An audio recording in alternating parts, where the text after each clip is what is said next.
A me ha un po' affascinato sto libro, ora se riesco a spiegarmi vi dico perché.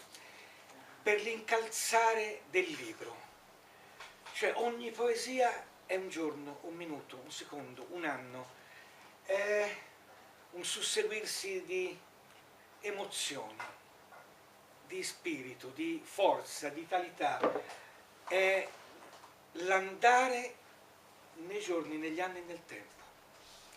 Sì, è possibile che, io non conosco la nostra amica scrittrice, la Vanna Valentini, ma è possibile che sia anche il libro di una vita, ma io lo definirei in un altro modo forse.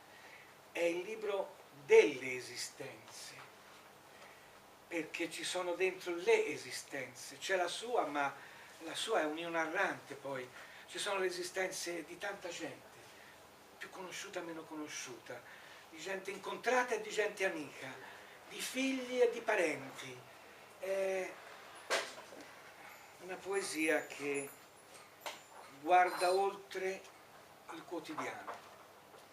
La quotidianità qui non è il quotidiano, la quotidianità qui è l'esistenza. E questo è il grande pregio di un libro, e tra l'altro devo dirti che è scritto molto bene, scritto da chi sa scrivere.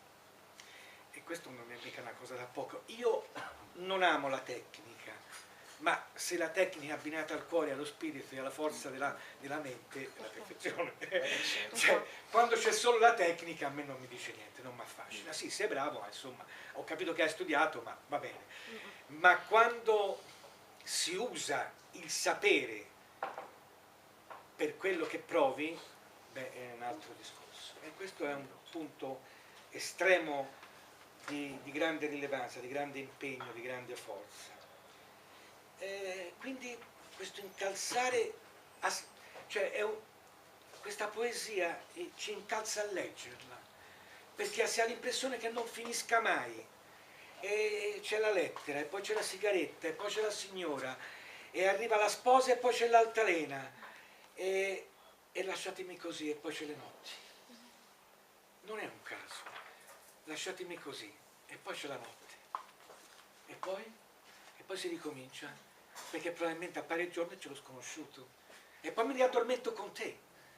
E questa è una forza vitale di una persona che conosce anche l'esistenza delle persone, che le guarda dentro, che le ha lette dentro, gli amici, le persone scomparse, che riappaiono e ritornano. Haiti. Nella terra che trema, all'inferno del mondo ti hanno ritrovata, da sotto le macerie, una bimba di Haiti, per quella terra che non ha speranza, nella sua meraviglia sotto il sole rovente, sotto la pioggia calda, nel mare di oro verde e tra le palme, per quella terra alzo la voce al cielo, voglio contare i vivi, non i morti.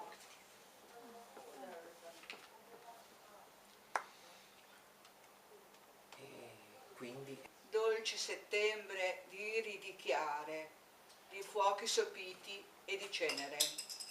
Il mare ha cercato il bersaglio dall'orizzonte, negli occhi feriti da chi conosce l'arte dell'assalto.